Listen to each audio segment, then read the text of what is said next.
Hi guys, welcome back to my YouTube channel. Today I have another unique transaction for rent income. Um, for instance, we are given a pre-adjustment trial balance on 29 February 2024, which is the end of the financial year. Some learners are struggling to determine the beginning of the financial year. So how do you do that, guys? How do you determine the beginning of the financial year?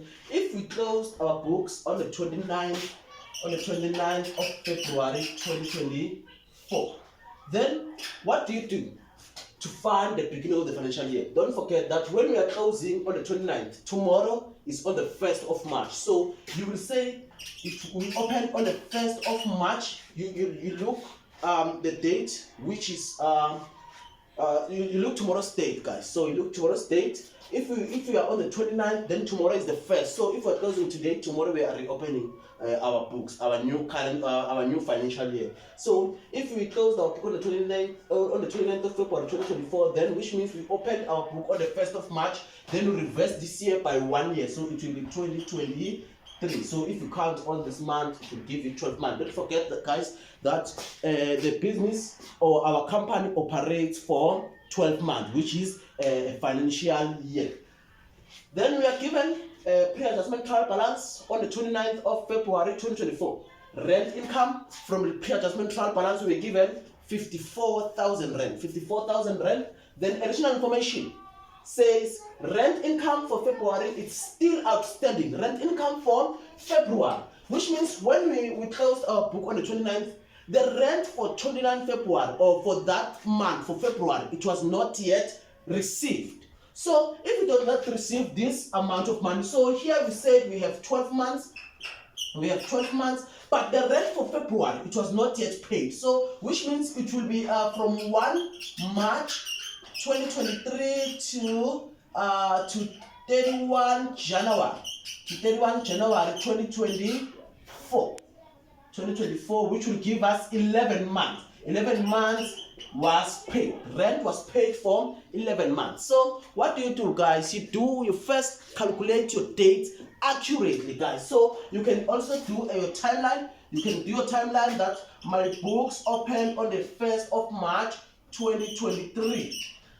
Then until 28 February 2024, which was not paid, which was accrued. And don't forget that if it's accrued should be added because it falls under the records of the current financial year. But if it was advanced, it will be subtracted because it belongs in the next financial year. So it should be removed from the current financial year and be added in the books for next year. But this one was accrued, so this amount of money belongs to the current financial year. Then you do your dates,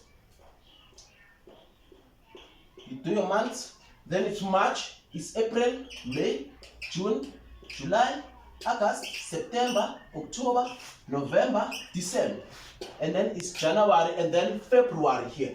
So how many months do we have here? It's 1, 2, 3, 4, 5, 6, 7, 8, 9, 10, 11, 12. But don't forget that this one is accrued, so we count only 11 months, guys. Then they said no, take note. Our rent income decreased. Last time, or in our previous lessons, we learned about a rent income that is increasing per month.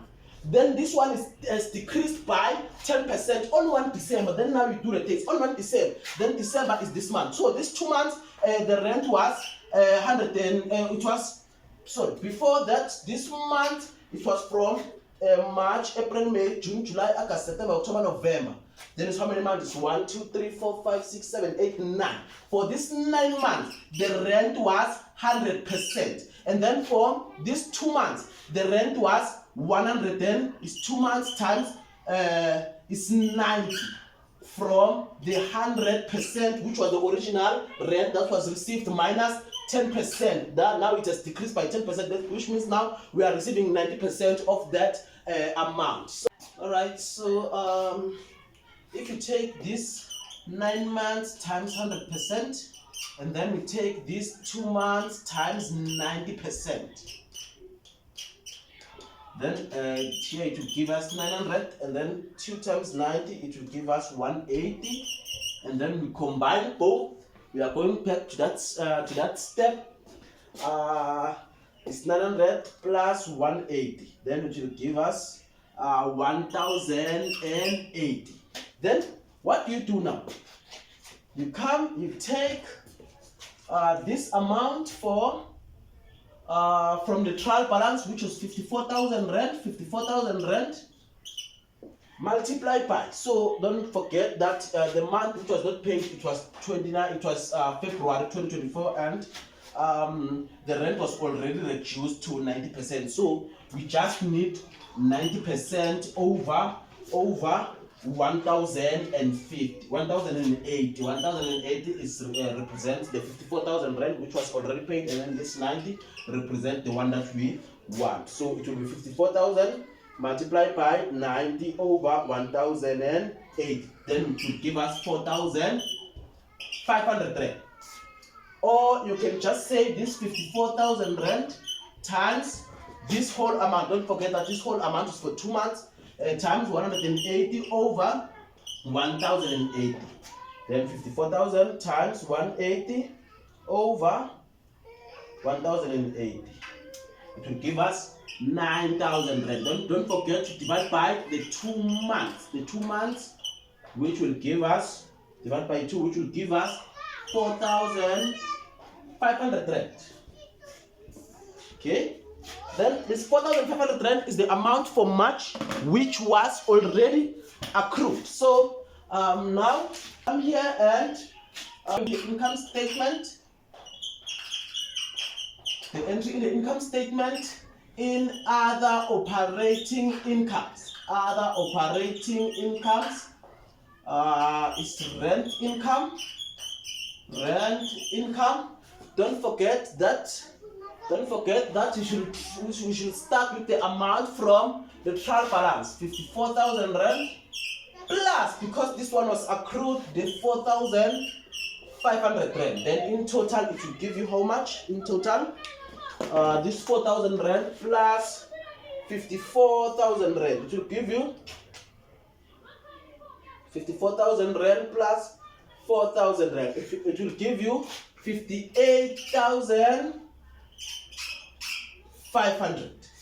This amount is for 12 months, guys. Don't forget that when they mark here, they will give you this amount.